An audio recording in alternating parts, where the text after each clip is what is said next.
আসসালামু আলাইকুম। ওকেস ব্লগে সবাইকে স্বাগতম।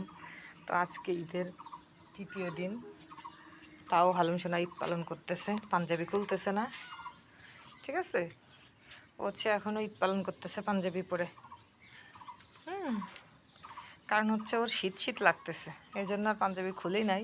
অনেক ঠান্ডা, বেশ কম্বল গায়ে দেওয়া লাগতেছে, আবহাওয়াটা বেশ ঠান্ডা, যার কারণে এখন আবার কোথায় ঢুকতেছেন উনি উনি ওনার সুন্দরবনে ঢুকতেছেন পর্যবেক্ষণ করতে, যে গাছ কেমন হইল, নাকি নাকি পাখি।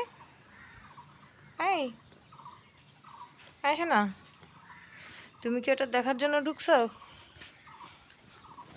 তা ও হচ্ছে এমনি অনেক দুষ্টু, ঠিক আছে। ও সারাদিন কালকেও ঘুমাইছে ঠান্ডায় ঠান্ডায়, আর রাত হলে 2-3 বার করে উঠবে, মানে আমারে কষ্ট দেবে, উঠেও পি পটি করবে, ঠিক আছে। আর আমি বসে বসে অপেক্ষা করব কখন পি পটি করবে। এই হলো ওর অবস্থা, প্রচুর দুষ্টু হয়েছে। হ্যাঁ, একটুও কথা শোনে না। এই তুমি কথা শোনো না কেন?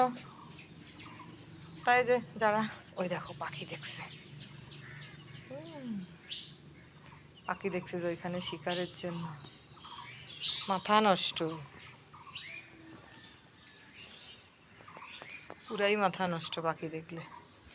কি মার আহ্লাদ নিতে হবে, এখন মার আহ্লাদ নিতে হবে। আবার কি করে, শিকার দেখলে ধরতে না পারলে কান্দে, মানে আমার ধরে দাও। ঘরে যদি টিকটিকি দেখে তার কাছে ওড়ে নিয়ে যাইতে হবে, তাহলে কান্নাকাটি করে। এই হলো ওর অবস্থা, প্রচুর দুষ্টু হয়েছে, প্রচুর দুষ্টু হয়েছে।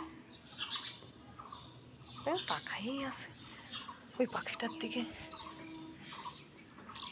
চলে গেল, তোমারে রেখে চলে গেল।